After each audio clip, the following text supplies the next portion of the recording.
சரவண பூத்தடத்தில் ஆறு மதலையாய் உதித்தவனா. சரவண பூத்தடத்தில் ஆறு மதலையாய் உதித்தவனா.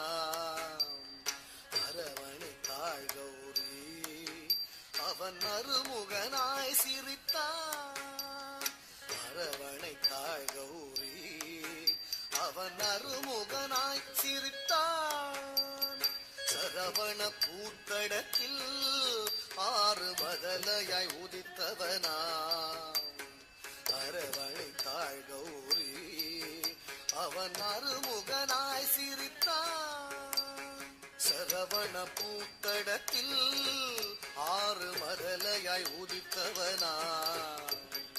அரவணை தாழ் கௌரி